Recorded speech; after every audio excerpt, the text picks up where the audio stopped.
نورال دلما ضغرس بروفيسور نار سلماذ تسداويث انتو سنيوين انتو ثلاث سقيلت ناين من قارس فرانسيست professeur des universités en sciences du langage et de la traductologie des سداويت نلزيغ ثمان في السنات na l'université d'Alger 2 أكن داغن يلا ذا نمهال نوما ساغناو أبيداغوجي ذو سنيلس ذو سلمذن تمازيغ فرانسيس ديريكتور du centre national pédagogique et linguistique pour l'enseignement de Tamaziغ تاقم تداهات وكي دكتور عبد الرزاق الدغيري مينا الزلف لك مس دغيري الزول رشيد أسلمك.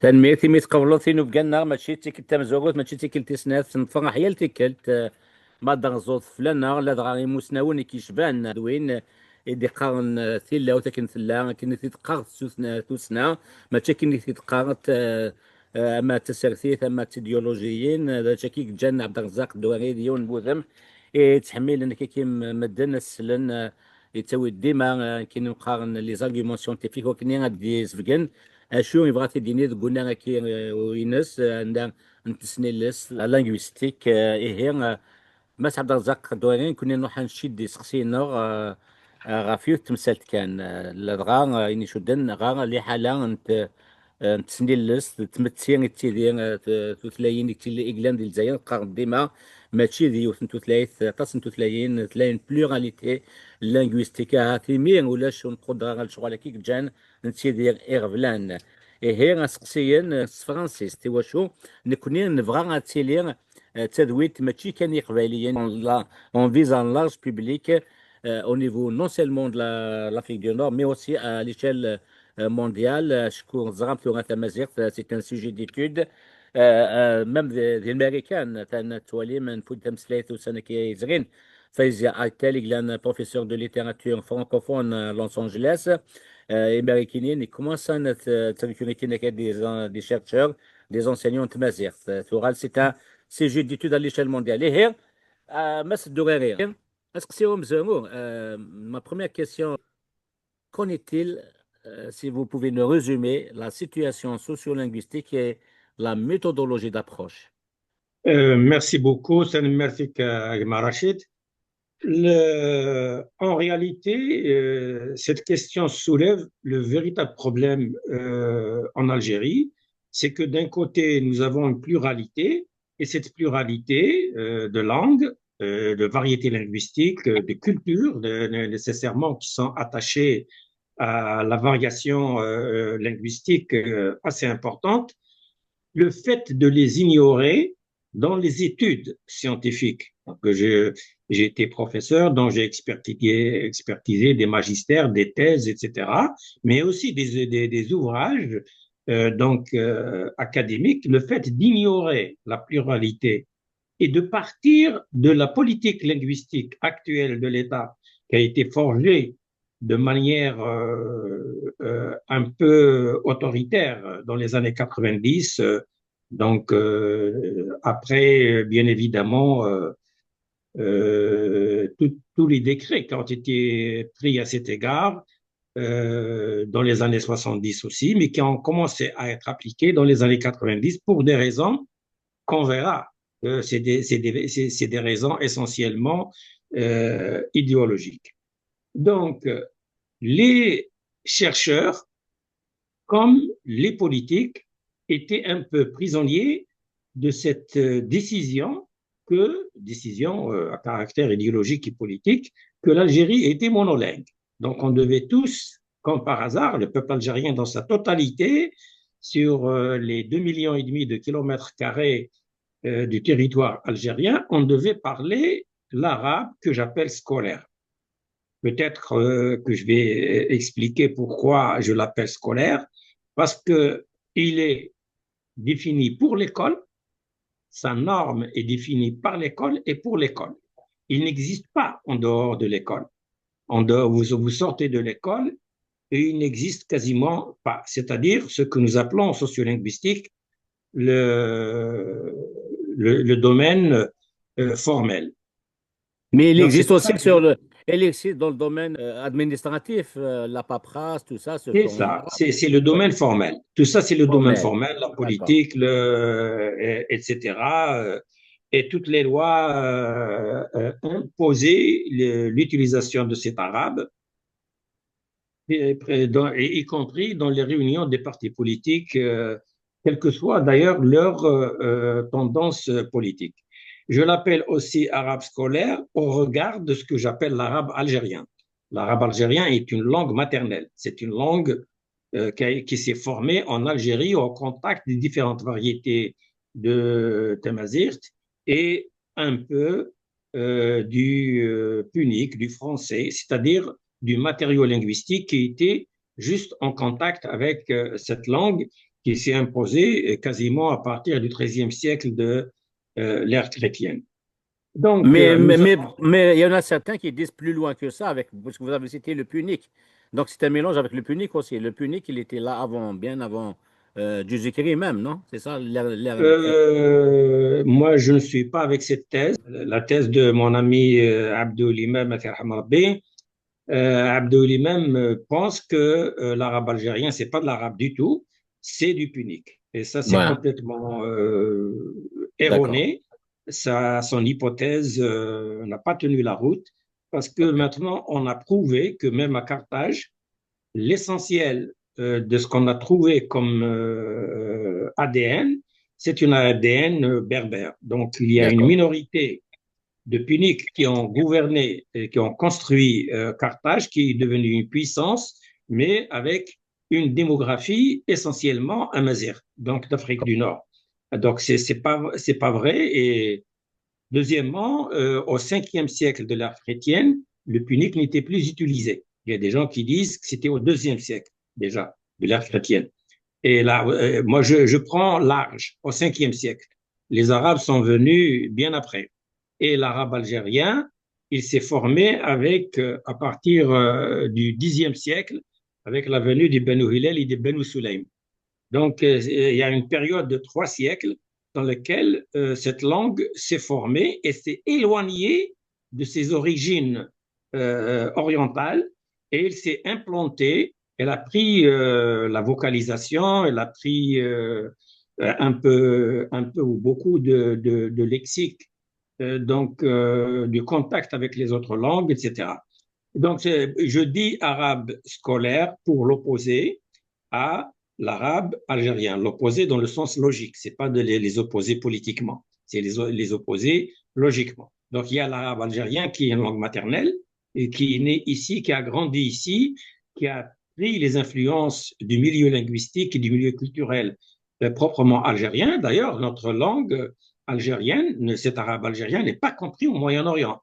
Les Marocains le comprennent, les Tunisiens le comprennent, parce que précisément, nous sommes un groupe démographique qui est quasiment le même. Nous sommes tous des Amazirs à hauteur de plus de 90%. Donc, il n'y a pas de raison qu'il y ait, il y a une différenciation locale, c'est normal. Ça s'appelle des marqueurs régionaux. Mais sinon, tu pars au Maroc, tu parles dans cette langue, on te comprend. Tu pars en Tunisie, on te comprend, etc. Donc, cette pluralité qui existe dans notre pays, elle a été ignorée donc par les faiseurs de la politique linguistique, mais aussi par les chercheurs, parce ils partent essentiellement à partir des décisions de la gouvernance linguistique. Et cette gouvernance ne reconnaissait pas d'autres possibilités d'existence de langue, sauf à l'arabe scolaire qu'on voulait même utiliser dans les marchés, à la maison, etc. On voulait nous changer, on voulait tout changer, ce qui est bien évidemment impossible. Donc, pointer méthodologiquement la nécessité de commencer par la description de l'inventaire des langues est fondamental pour les académiciens, mais aussi une fois que le travail d'académicien a été fait, qu'on a montré cette pluralité, le politique, il doit se poser des questions. Donc, nous avons à peu près deux domaines. Un domaine formel qui était partagé jusque-là par l'arabe scolaire Et la langue française, Naïs, depuis, disons, depuis 2002, depuis 2002 et 2016, qui met ce qu'on a appelé le tamazirt et que j'appelle une nouvelle langue. Donc, c'est une langue nouvelle faite en laboratoire. Donc, on c'est le domaine formel. Le domaine personnel, on a bien évidemment l'arabe algérien, mais nous avons aussi toutes les variétés de tamazirt. Toutes les variétés de tamazirt, c'est ça qui montre justement la vitalité, c'est-à-dire le nombre de locuteurs qu'il y a, à peu près 8 millions de kabylophones, 4 millions de chewiyophones, 400 000 mozabitophones, 40 000 targhiophones, etc. Cette vitalité assure la survie justement de ce qu'on appelle tamazirt. Alors, qu'est-ce que j'appelle tamazirt dans mon langage nkini? Tamazirt, c'est le nom commun, c'est le nom de famille. Amkini, par exemple, je m'appelle Dourari, j'ai hérité ce nom de mon père et de ma mère. Mon père et ma mère sont morts maintenant, ils n'existent plus. C'est eux qui m'ont donné ce nom, mais ce nom, je l'ai et je le partage avec mes frères. Donc, les variétés de tamazirt qui existent aujourd'hui, ce sont j'allais dire, les langues sœurs ou des langues ou des frères, donc de ce groupe qui s'appelle Tamazirt et qui est un groupe important dans le cadre de la famille kamito-sémitique ou afro-asiatique. Voilà un peu la chose. Donc, cette variation, quand vous l'ignorez, ça veut dire que vous ignorez les locuteurs. Et ces locuteurs, leur langue maternelle représente leur dignité. C'est-à-dire l'adhésion à un État, c'est-à-dire à une superstructure en termes d'organisation, elle se fait sur la base d'intérêts des individus et des groupes. Donc, quand vous n'êtes pas reconnu, vous avez quand même tendance plutôt à faire de la résistance, etc. Donc, voilà un peu la situation. Et cette situation est une situation de conflit parce que d'un côté, vous avez une pluralité de variétés de langues et des langues, et vous avez en même temps des variétés culturelles, donc des spécificités culturelles assez importantes qui différencient les régions naturellement comme dans le monde entier, n'est-ce pas? C'est pas nous qui l'avons inventé, mais de l'autre côté, vous avez la gouvernance qui vous dit non, qui vous dit vous avez une seule langue, c'est l'arabe scolaire, et pire que ça, certaines institutions mentent, je le dis comme je le pense, donc elles mentent parce qu'elles disent que cette langue-là, c'est l'arabe scolaire, serait une langue maternelle des Algériens, ce qui est totalement faux. Il est l'arabe scolaire comme l'arabe classique, mais l'arabe classique pour moi c'est l'arabe coranique. Au guinéen, c'est-à-dire la classique renvoie à l'histoire. L'arabe fusha, c'est autre chose, c'est une autre variété de langue. Donc, cette langue-là, elle est la langue maternelle. Vous distinguez entre l'arabe coranique et l'arabe fusha. Ah, que tout le monde voit, c'est Oui, c'est pas les mêmes. C'est pas Ok. les mêmes. Je peux expliquer puisque j'ai un magistère de linguistique arabe, je connais très bien ce problème. Oui, Euh, vas-y. la langue Fusha, ce qu'on appelle Fusha, d'une manière erronée d'ailleurs, Au fait, Fusha, ça vient de fasahat al-qawl. C'est quelqu'un qui sait bien parler, c'est ça? C'est ça un le peu, fusha. oui, mais grammaticalement, ça renvoie au locuteur d'une langue qui est sa langue maternelle, au locuteur natif. Le locuteur natif, c'est lui qui est fasih. Il est fasih, c'est-à-dire qu'il est éloquent. Il est éloquent, mais Voilà. par le fait de la nature. Ce n'est pas par le fait de l'enseignement dans l'école. Donc, il y a une différence, même au niveau des didactiques. La didactique de la langue maternelle, donc de la Fusha, n'est pas la même que la didactique de la langue acquise à l'école. La langue acquise à l'école, c'est une langue, la méthode didactique s'appelle l'apprentissage. Donc, on apprend la langue à l'école et on l'acquiert à la maison. Ce qu'on acquiert à la maison, c'est la langue maternelle. Moi, je suis kabylophone, j'ai appris le kabyle chez moi, dans ma famille. Et c'est pas à l'école que je l'ai appris. L'arabe algérien, on l'apprend pas à l'école, on l'acquiert du contact familial et du milieu. Donc, le fasaha, au départ, comme la définissent les grands grammairiens du 8e, 9e siècle de l'ère chrétienne, Ibn Jinni, son maître Sibawi, etc. Ils définissent le fasih, من تعلم لغته, ça c'est leur définition, من تعلم لغته من بيئته, donc de son environnement, وبالسليقة, c'est-à-dire de manière naturelle. Qui c'est aujourd'hui qui parle, qui a appris la langue arabe scolaire, hein, de cette manière-là? Personne. Ni au Moyen-Orient, ni chez nous, ni en Arabie, ni personne. Ça n'existe plus.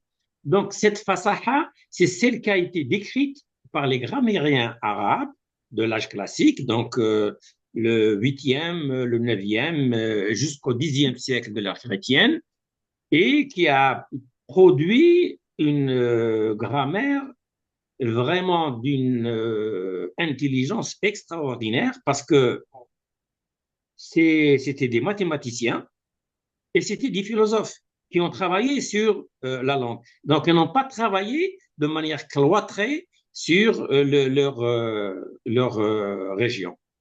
Ça s'appelle fasaha. Mais cette fasaha, cette langue fasaha, maintenant, elle n'existe plus. Donc, il faut l'appeler autrement. Je propose que précisément pour la langue arabe, qu'on change, qu'on révolutionne véritablement les méthodes d'enseignement de cette langue, qu'on l'appelle arabe scolaire ou standard, on s'en fout, c'est pas ça le véritable problème, et qu'on distingue la langue ancienne, donc la langue coranique wahdes, parce que c'est une langue poétique, c'est une langue de métonymie, etc. C'est pas une langue usuelle, fonctionnelle, etc. Donc, c'est la langue de personne, vraiment de personne. Et la langue fasiha, cette ancienne-là, doit être maintenant accompagnée de l'enseignement d'une langue moderne, de la langue arabe moderne.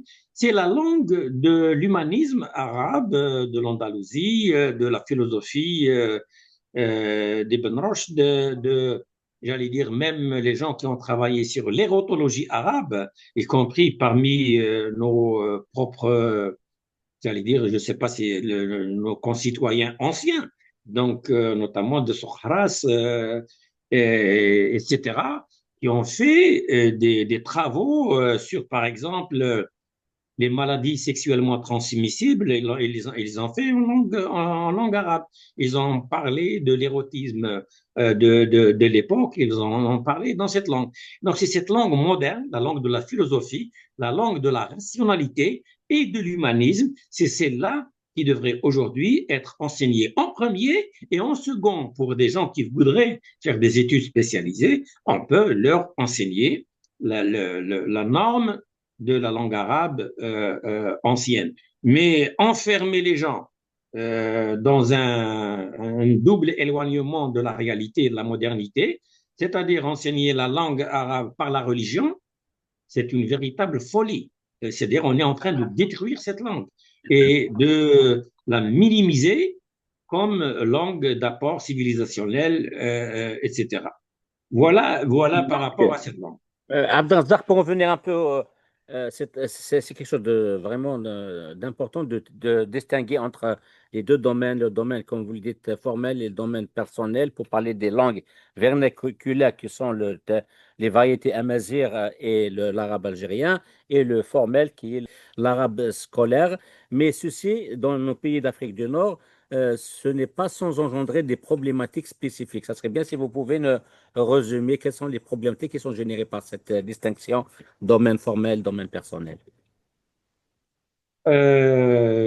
Ça, c'est la méthode, j'allais dire, académique la plus connue, la plus reconnue. C'est-à-dire c'est le minimum qu'on doit savoir en sociolinguistique pour parler du domaine des langues et de leur classification.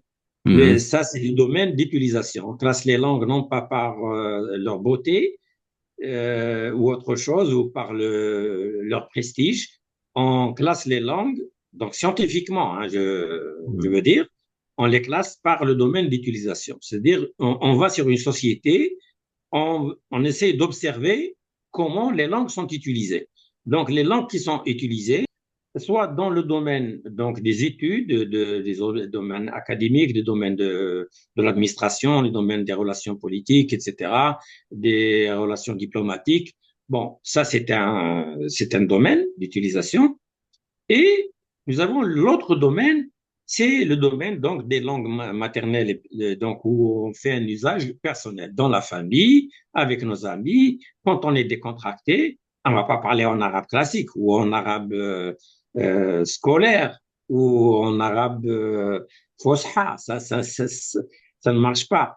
Il y avait même Mhm. un ami, Mohamed Yahiyatin, il a fait un truc, je vais acheter une parabole dans le marché et je ne vais pas lui dire min fadlika nawilni كذا مقعرة يعني c'est pas possible la C'est ça. parabole صحن مقعر ça n'a pas de sens, c'est-à-dire les gens vont rigoler pendant une semaine sur toi. Tu ne vas pas non plus aller leur demander من فضلك ناولني بطيخة يكون وزنها بين 7 كيلوغرام و10. Ça n'a Ils pas vont de rire, sens. il va rire de toi, le vendeur. Ah ouais, extrêmement ticket, définitif. Donc, c'est pas comme ça que, en fait, Ouais. les choses fonctionnent. Même les gens qui parlent en français dans le marché avec le français n'est parisien, ça marche pas. Par contre, quand tu parles dans les zones arabophones, quand tu parles en arabe algérien, y compris dans les zones berbérophones d'ailleurs, les gens, ils sont plutôt très coopératifs Ouais. avec toi. Ouais. Voilà donc les deux domaines, mais c'est des domaines, ça c'est la méthodologie de base, c'est fondamental. Celui qui ne connaît pas ça, elle n'a rien à voir avec la sociolinguistique et encore moins avec la linguistique. La linguistique, c'est vrai, c'est structural, pardon. Mais là, c'est le rapport entre la langue et la société. C'est-à-dire, en fait, comment la société utilise la langue ou les ressources linguistiques, pour être plus large. Et là, l'algérien, il n'est pas monolingue. Il a des ressources linguistiques. Comment il les utilise? Donc, il utilise le français et l'arabe scolaire dans le domaine formel, à l'école, etc. Et les langues maternelles, il les utilise en dehors de ça, c'est-à-dire dans le quartier, à la maison, etc. Voilà C'est donc vrai. comment ça se fait. Hmm. Abdelzak, on va passer à un sujet d'actualité depuis pratiquement quelques années maintenant. Il y a une volonté politique de substituer le français par l'anglais pour le contrer, au fait, pour des raisons, j'imagine, idéologiques. Comment vous, Abdelzak Douari, voit ce changement versus l'arabe scolaire, si je peux m'exprimer un peu davantage? Et quel est l'impact sur le plan idéologique et la discontinuité des élites avec l'introduction de l'anglais? Vous savez que il faudra que d'abord je dise que les deux sphères de langage, c'est-à-dire le domaine formel comme le domaine non formel, personnel, Mhm, sont mhm, problématiques chez nous. Ils sont mal gérés, ils sont mal compris. Il n'y a pas une hiérarchisation, il n'y a pas un travail clair là-dessus pour faire, bien sûr, une politique linguistique à même de gérer ces questions-là mhm, non conflictuelles, de manière non conflictuelle. Alors maintenant, on a ajouté au domaine formel, donc il y avait le français et l'arabe scolaire, depuis, disons, 2016, avec l'officialisation de Tamazirt, on a ajouté ce Tamazirt que j'appelle novlangue. Donc nous avons trois langues qui partageaient ce domaine et la gestion de ces trois langues, elle était vraiment il n'y avait pas une rationalisation de l'utilisation de ces langues dans le domaine formel. Mais mieux que ça, au lieu de nous dire que la politique d'arabisation menée à corps et à cri et de manière vraiment très autoritaire, au lieu de nous dire que cette politique d'arabisation a lamentablement échoué, comme l'ont prévu tous les linguistes, je devrais peut-être citer quelques-uns, dont moi, bien évidemment. Mais il y avait Khawla Talab Ibrahimi, qui a été formé en langue arabe, elle est bilingue, mais a été formée en langue arabe. Et son premier livre, c'est en 1995, Les Algériens et leur langue, au pluriel. Donc, elle a déjà parlé de cette manie de vouloir ramener toute pluralité à l'un. Moi, j'avais parlé de la dialectique de l'un et du multiple. C'est-à-dire, le multiple, il est réel. C'est notre vie, c'est notre société, c'est notre culture, c'est notre histoire. Et la question de l'un, elle ne se fait qu'à partir du pluriel.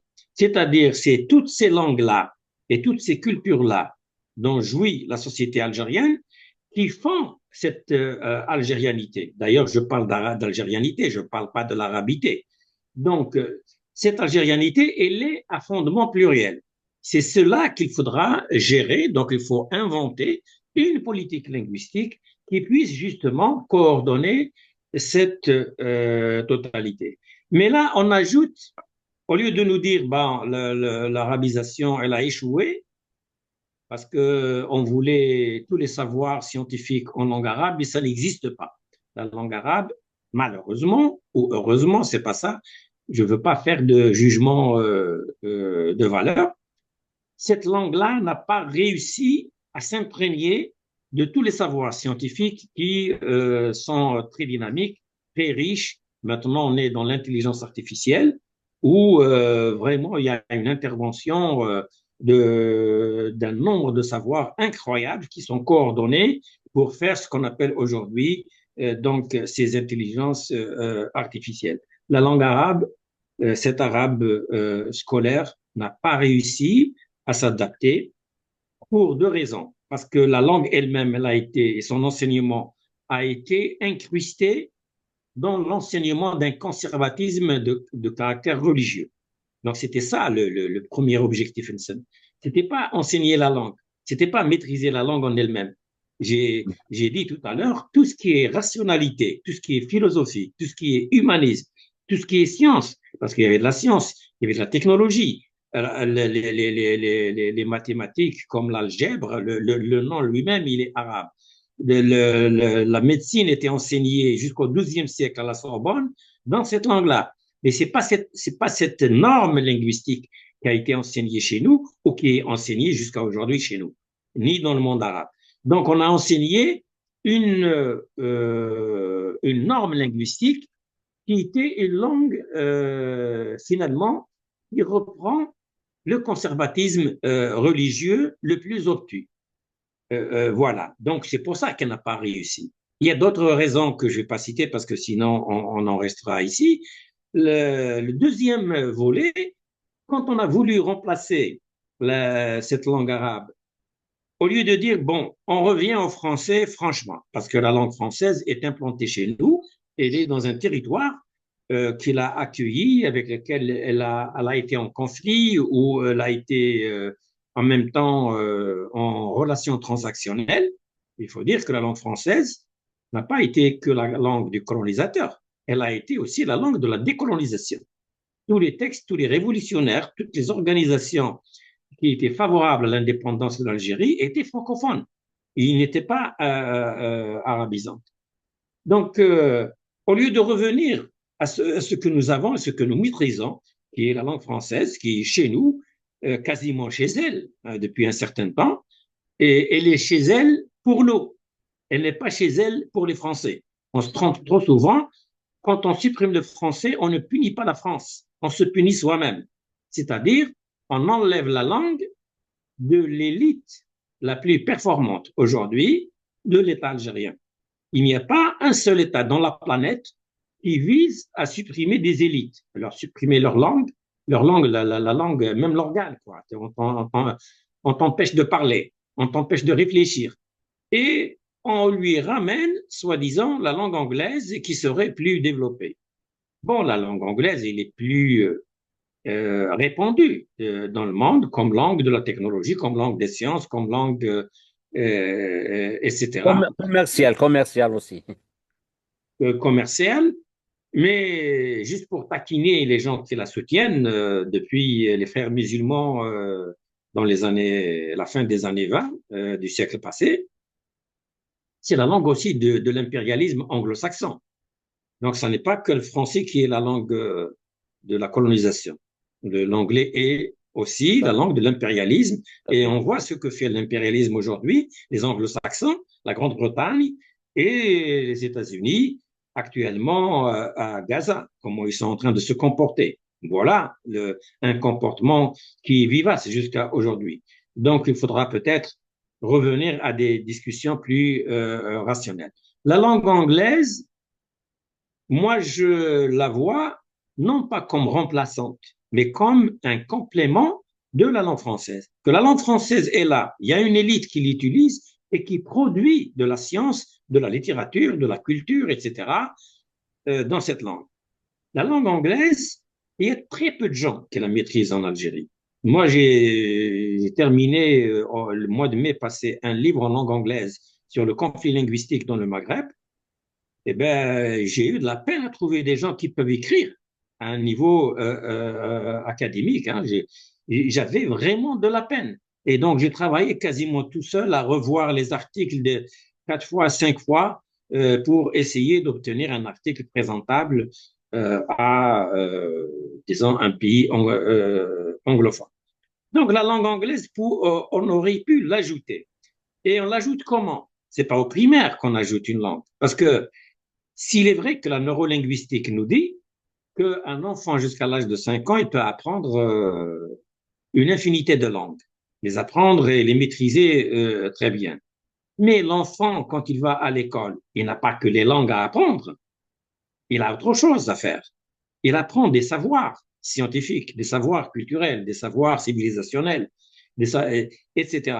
Tous ces savoirs-là, il lui faut du temps pour les assimiler. Donc, il ne va pas passer son temps à apprendre des langues.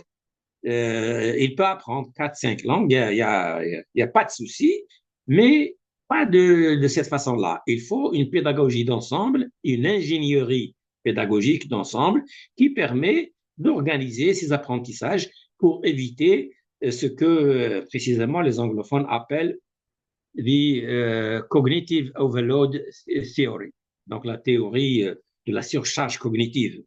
Donc ça, c'est une ingénierie pédagogique. Ce n'est pas n'importe qui, ce n'est pas les politiques qui peuvent décider de cette question-là. Ils n'ont pas les savoirs nécessaires. Et même un seul pédagogue ne peut pas. Il faut plusieurs. Donc, il faut un panel de pédagogues spécialisés qui peuvent traiter ces questions. Donc, la langue anglaise, il aurait été bien de l'imposer à l'université. À l'université, je te dis franchement, je dis ce que je pense.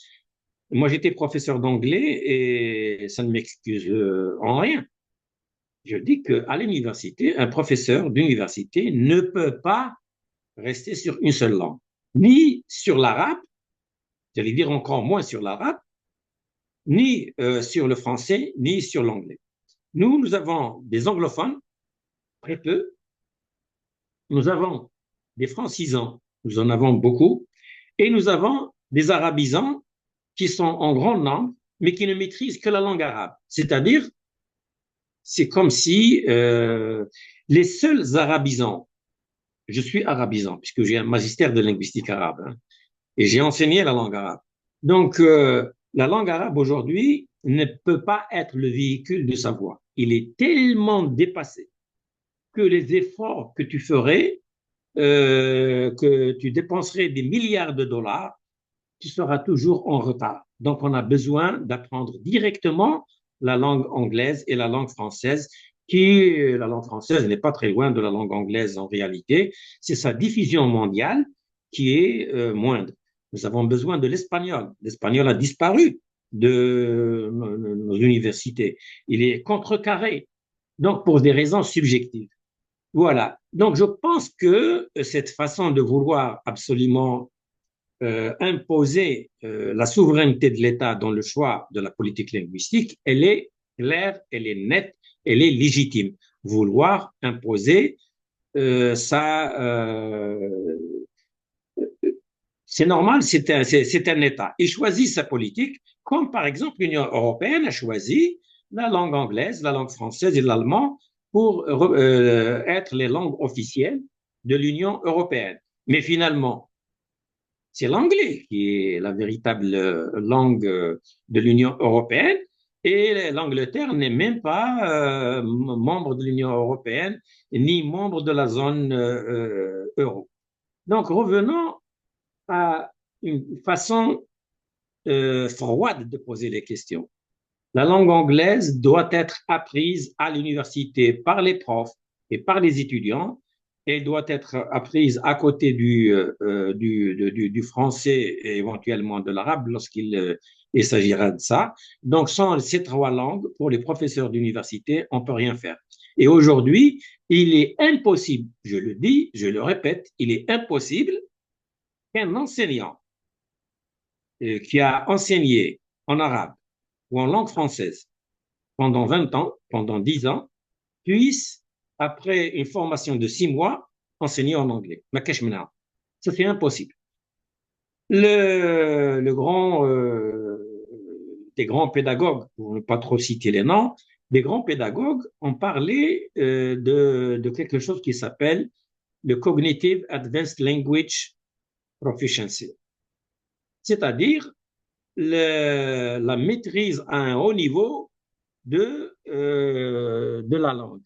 Cette maîtrise à un haut niveau de la langue n'est pas donnée à tout le monde et dans toutes les langues. Donc, il y a les interprètes qui arrivent, bien évidemment, de passer d'une langue à une autre, mais pas dans le domaine de spécialisation.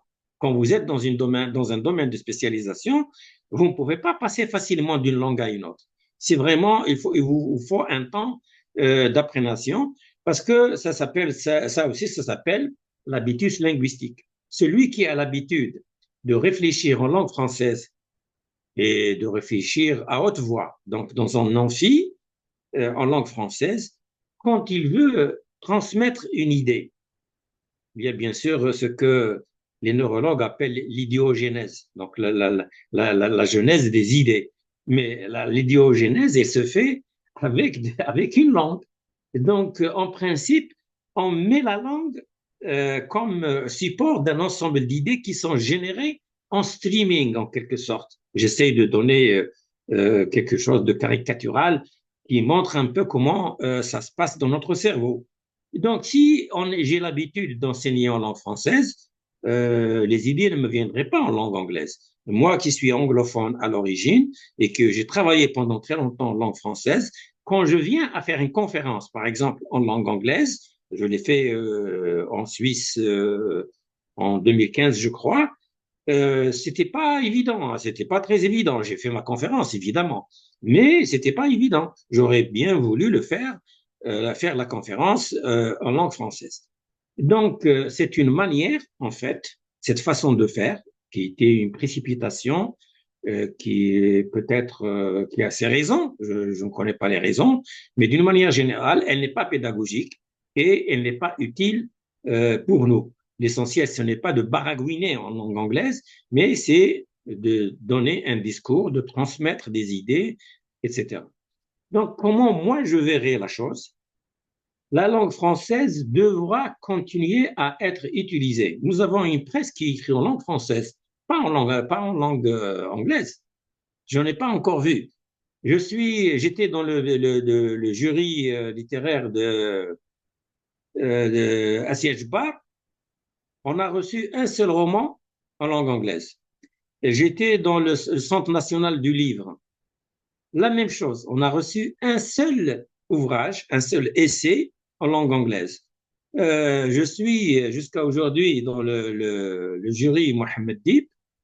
Les romans, c'est en français. 44 cette année en langue française, 33 en langue arabe et 12 en tamazight, c'est-à-dire en réalité en kabyle. Voilà la situation et voilà comment par moment, parce que par manque de réflexion ou peut-être parce qu'on ne connaît pas très bien profondément les questions linguistiques, leur rapport avec le cerveau et les connaissances à l'échelle mondiale, on se jette comme ça dans des aventures qui ne sont pas du tout dans notre intérêt. Aujourd'hui, jusqu'à aujourd'hui, la plupart des publications universitaires se font en langue française. Celles qui sont cotées, celles qui sont les plus lus et qui ont un index, l'index H le plus élevé. On n'a pas, en langue arabe, on en a très peu, et en langue anglaise, c'est peu. L'indépendance de l'Algérie, on l'a eu grâce aux Français. L'arabe n'avait pratiquement aucun rôle. Certains militants haut gradés de l'ALN nous ont rapporté, bon, j'ai pas de documents, c'est pour ça que je ne cite pas les personnes, nous ont rapporté qu'ils avaient des difficultés à traduire la déclaration du 1er novembre du français à la langue arabe. Et il semble que jusqu'à aujourd'hui, il demeure un ensemble d'erreurs de traduction. Donc, toute la littérature de la guerre de libération nationale a été faite en langue française. Mieux que ça, les acteurs de la guerre de libération nationale, les organisateurs des premiers partis de l'étoile nord-africaine en 26 et du PPA-MTLD, les premiers fondateurs donc de la notion d'indépendance, de la guerre d'indépendance de l'Algérie, c'était des francophones. Il n'y en avait aucun qui était arabisant, ou presque aucun qui était arabisant. Tous étaient des francophones et tous ont écrit, toute la documentation de la guerre de libération nationale a été faite en langue française et ils ont même eu des problèmes à traduire la déclaration du 1er novembre vers la langue arabe. Ce n'était Abban qui avait demandé à ce que Moufti Zakaria fasse l'hymne national en langue arabe. Je ne sais pas, peut-être que même l'hymne national aurait été fait soit en kabyle avec Idiret Amran, soit en langue française. C'était les deux langues qui étaient les plus dynamiques en termes de production révolutionnaire. D'ailleurs, Abdelzak, ce que j'ai dit dans une interview avec Maître Rachid Ali Yahya, j'ai dit parmi les erreurs stratégiques qu'a fait Abman Amran, c'est de ne pas intégrer l'hymne national de Diret Amran, qui était bien avant l'hymne de Qassaman qu'on connaît maintenant. Et puis, Abman Amran, au lieu de prendre les deux à la rigueur, ou comme tu dis, ajouter un troisième en français, en langue française, l'Algérie de 62 aurait peut-être emprunté une orbite. Un destin, un autre destin qui est différent de l'actuel. Quelque part, malheureusement, il y a un manque de stratégie par rapport à Ben Amdan. Et Ali Rachid Ali Hebdoun, il était d'accord sur ce point de vue. À Ben Amdan, il a commis une grande erreur. Et tu imagines, c'est comme le Canada, l'hymne national, il est dans les deux langues. Il est le français et en anglais. En Belgique, apparemment, trois aussi. En Afrique du Sud, dans plusieurs langues. Imagine-toi si il y a eu cette décision qui a été prise durant le Congrès national de mettre l'hymne national dans les deux langues, aux trois langues. Peut-être ceux qui ont volé la révolution en 62 n'auraient pas le choix que de reconnaître la pluralité linguistique de l'Algérie, non? Oui, quand on revient comme ça, quand on regarde a posteriori, bien sûr, on aurait pu faire plein de choses. Ouais. Le congrès du PPA-MTLD aurait pu aussi ne pas qualifier l'État national algérien à venir comme un État arabe. Il aurait pu dire Oui, c'est un mais État à algérien. cette époque, il y avait la résistance des berbéristes, la crise berbère de 49 au moins. Il y a eu quand même un malaise, on le sentait avec Oui, Ibn mais je Wali. veux dire, la majorité des membres du PPA-MTLD, y compris des gens kabyle et kabylophones ou berbérophones, mais Salih Haj lui-même était berbérophone puisqu'il est des Bnisnous, qui sont des berbérophones. Tout le monde avait une vision à l'époque, c'est-à-dire vous ne pouvez pas avoir les idées d'aujourd'hui. Les idées d'aujourd'hui, il est normal, il y a eu un processus dans l'indépendance, on disait on était entre nous, entre Algériens, de différentes obédiences idéologiques et politiques, etc., même culturellement assez différenciés. On n'était pas exactement sur la même longueur d'onde, mais on était tous des Algériens. À l'époque, il y avait un problème. Il y avait d'abord l'influence de l'arabisme qui était un arabisme moderniste et, comment dire, rationnel. Et il était de gauche. Au départ, Jamal Abdel Nasser et tous les Michel Aflaq, etc., les Syriens et les Irakiens qui avaient travaillé là-dessus. Donc, il y avait une bulle culturelle et idéologique dans laquelle on baignait. Donc, il n'était pas possible, ce qui n'était pas possible à l'époque, il était, puisqu'il y avait un vote dans le PPA-MTLD, la majorité était favorable à l'Algérie arabe et musulmane et non pas à l'Algérie algérienne. Ils ont même combattu les autres. Par la suite, est-ce que Abban Ramdan était seul? Non, il n'était pas seul. Abban Ramdan était soit dans le CCE, soit dans le CNRA. Et là, il y avait d'autres gens à convaincre. Est-ce que eux-mêmes avaient la culture de la pluralité? Je ne pense pas. Abban Ramdan n'était pas dans la démocratie, il était dans la modernité. Il voulait un État moderne. Un État moderne, c'est-à-dire un État basé sur des institutions et non pas sur des personnes charismatiques. Ce n'est pas l'État charismatique, comme l'appellent les philosophes politiques, mais un État démocratique fondé sur des institutions. Et c'est ça la plateforme de la Soumam, ou la façon dont moi je lis la plateforme de la Soumam. Il a dégagé l'ALN, donc le côté militaire, l'institution militaire, et il a dégagé le CCE, qui est l'exécutif, un peu comme le gouvernement, et il y avait bien évidemment le CNRA qui représentait un peu.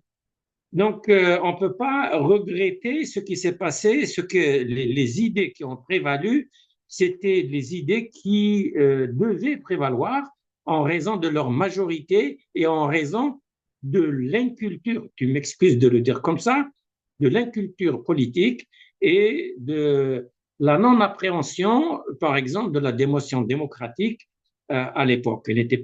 C'était pas ça le souci des gens. Il y avait des gens qui étaient démocrates.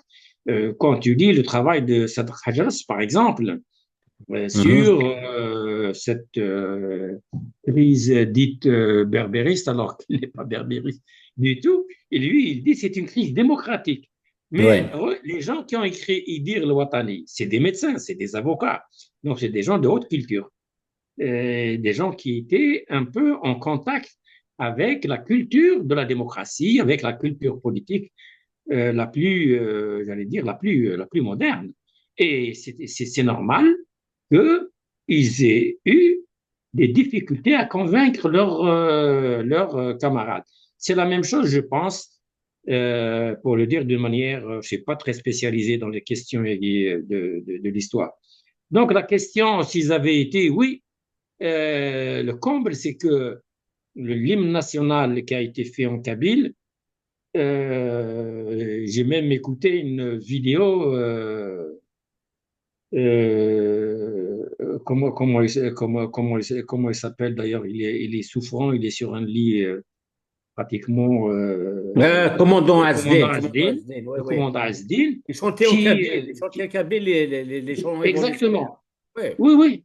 Et donc, si on n'avait pas interdit, parce qu'à l'indépendance, c'était incompréhensible. Quand on était en face de la colonisation, on pouvait comprendre que les gens, quand te disent, oui, il ne faut pas trop diviser les gens, parce que sinon, chacun va tirer vers sa région, vers sa langue, vers sa culture, vers sa spécificité, et on ouvrirait la voie à la division. À l'époque, ça pourrait se comprendre jusqu'à un certain degré.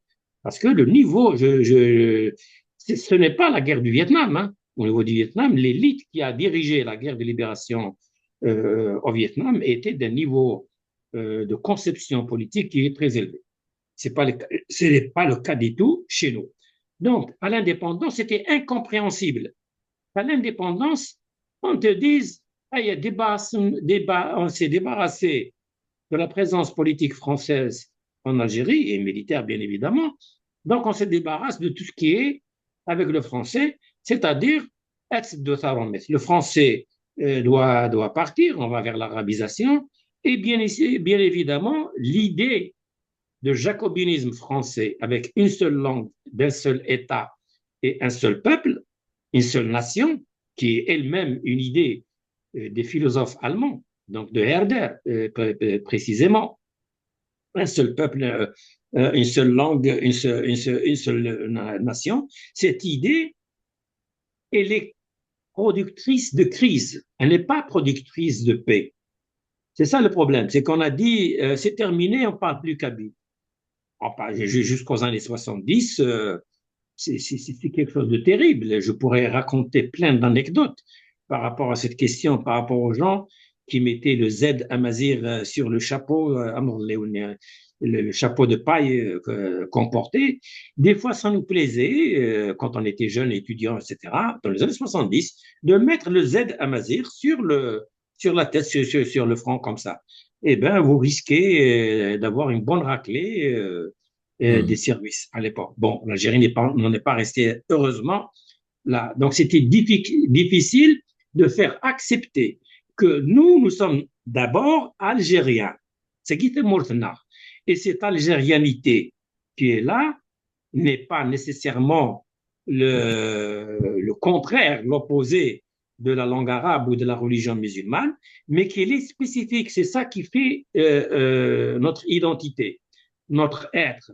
Nous sommes d'abord algériens. Et cette algérianité est fondée sur le socle multimillénaire amazigh, comme le dirait Mohamed Harkoun. Donc, si on avait traité les questions à partir de ça, on ne se serait pas senti complexé à baragouiner devant un Égyptien qui ne parle même pas l'arabe, il parle l'égyptien, ou un Saoudien qui ne parle pas l'arabe, il parle le saoudien. Vous imaginez? Mais on n'avait pas ce savoir.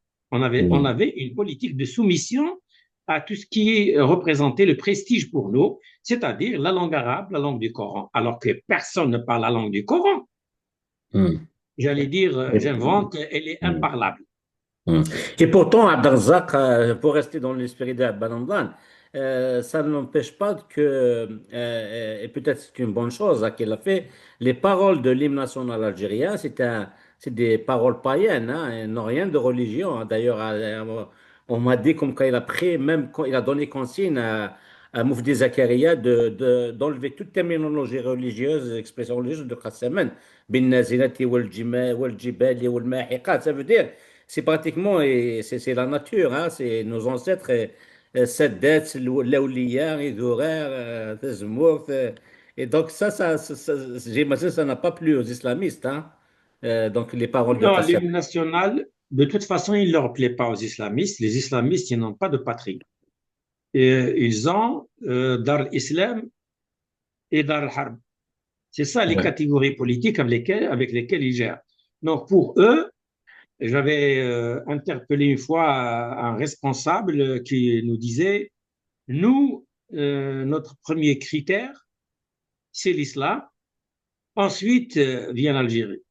Alors je lui ai dit, donc toi, si on te met sur la frontière, hein, pour surveiller nos frontières, toutes les armées dites musulmanes, tu les laisses rentrer. Et ensuite viendra l'Algérie, le Watan, c'est-à-dire la patrie. Non, c'est la patrie qui est la première. Ensuite, en tant qu'Algérien, on peut adhérer à l'islam. C'est le cas, on a adhéré à l'islam, quelles que soient les circonstances dans lesquelles on a adhéré. On peut en parler, il n'y a pas de problème. بالسيف Euh, ولا ماشي بالسيف, quelles que soient les circonstances. non, c'était Bessif, c'était très clair. Voilà, voilà. La conquête arabe n'était pas des futuhat. D'ailleurs, futuhat, ça veut dire des ouvertures. Qu'est-ce qu'on ouvre? Ce qui est fermé. Et qu'est-ce qui Ouais, était fermé? C'était le territoire. ouais. Il était fermé contre qui? C'est pas contre ses citoyens. Il était fermé contre les armées étrangères qui venaient ici. Ça n'est pas plus compliqué que ça. Et ça, ce sont les historiographes arabes qui le disent. Al-Nouwairi, y compris Ibn Kathir, Ibn Athir al-Jazari. Tout le monde raconte l'histoire de la conquête arabe comme des conquêtes sanglantes. C'est très clair. Mais ça, ce sont des conditions dans lesquelles on a reçu ces gens-là, mais ils ne sont pas restés chez nous. Donc, il n'y a pas eu de conquête de colonisation, de peuplement. Ils sont repartis. Seuls les Banu Hilal et les Banu Sulaym, qui sont venus en nombre très réduit au 10e, 11e siècle, plutôt 11e siècle, qui sont restés. Les autres, ils sont partis. C'est-à-dire la population aujourd'hui, dans le Maghreb, et ça, c'est les études génétiques le montrent, dans tout le Maghreb, c'est des populations à plus de 85%, au minimum 85%, mais ça va jusqu'à 90%. Ils ont le gène, amazigh, donc d'Afrique du Nord, y compris les zones qu'on avait pensé être des zones puniques, donc notamment Carthage. Donc même à Carthage, la majorité des ADN qui ont été prélevés dans les cimetières carthaginois, phéniciens, dits phéniciens, etc., ils portaient une ADN locale et non pas une ADN importée du Moyen-Orient. Donc, on ne peut pas regretter le passé. Le passé, l'histoire, il faut l'assumer. Il faut l'assumer dans ses aspects positifs, mais aussi dans ses aspects négatifs. Donc, la langue, les Arabes, en venant, ils nous ont laissé la langue arabe à travers, bien sûr, à travers l'islam. L'islam ne nous a pas arabisés parce que le peuple algérien ne parle pas la langue du Coran. Parce que l'islam, il est mené dans la langue du Coran. Mais il a laissé le prestige de cette langue.